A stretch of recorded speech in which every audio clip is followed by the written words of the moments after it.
Bienvenue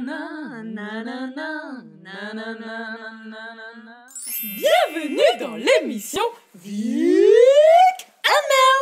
Vic Amel. Dis Mel. Je sais qu'il faut qu'on parle du christianisme, des privations des droits de la femme, tout ça, mais c'est quand même pas très joyeux, tu vois. On pourrait pas parler d'un truc un peu plus fun pour Noël? Bah, t'es marrante, toi. Allez. Bah, je sais pas, moi. Je réfléchis, mais tu sais, la vie des femmes au premier millénaire, c'est pas super, hein. Non, mais il doit y avoir au moins une qui a fait des trucs cool.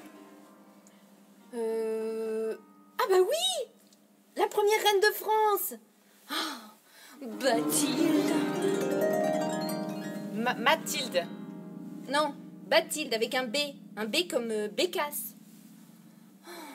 Bathilde a un démarrage dans la vie qui n'est pas cool, puisqu'elle est esclave en Angleterre. Elle se fait acheter alors qu'elle est que adolescente par Archambaud, le bras droit de Clovis II, le roi de Neustrie et de Bourgogne. Et Archambaud, il veut la pécho.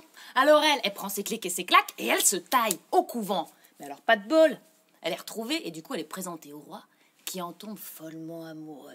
Vers 649, il l'épouse. Clovis II en profite pour agrandir son royaume et crée le premier royaume de France. Elle en devient alors la première reine. Et en 657, Clovis quick. Alors du coup, elle prend la régence pendant 2 ans et elle va pas chômer. Elle s'entoure de conseillers ecclésiastiques, dont de nombreux évêques. Elle veille ainsi au respect des règles et à la justice au sein de l'Église. Pour asseoir son pouvoir, elle couvre de bienfaits l'Église.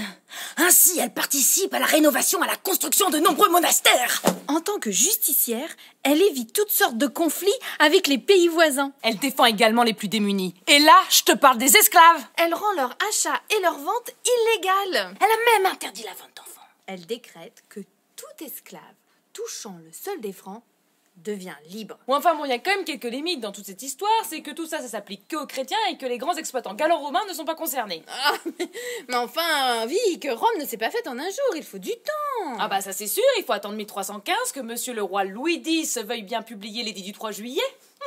Selon le droit de nature, chacun doit naître franc. Le sol de France affranchit l'esclave qui le touche. Édit qui est encore valable aujourd'hui. Du coup, il n'y a plus droit de vendre d'esclaves, ni d'enfants. Et ça va pas arranger nos familles, qui sont obligées de payer une taxe en fonction du nombre de personnes vivant par foyer. Encore tuer les bébés. Comme le petit pousset. Mais non, mais calme-toi, Vic, respire. Mais la reine Bathilde, elle va arranger ça. Mais oui, elle va supprimer cette taxe. Elle va libérer les pères emprisonnés pour dette fiscale. Et elle va créer un impôt, l'impôt foncier, qui est en rapport avec la taille de la propriété et non du nombre de personnes. Comme l'impôt aujourd'hui. Oui, oui.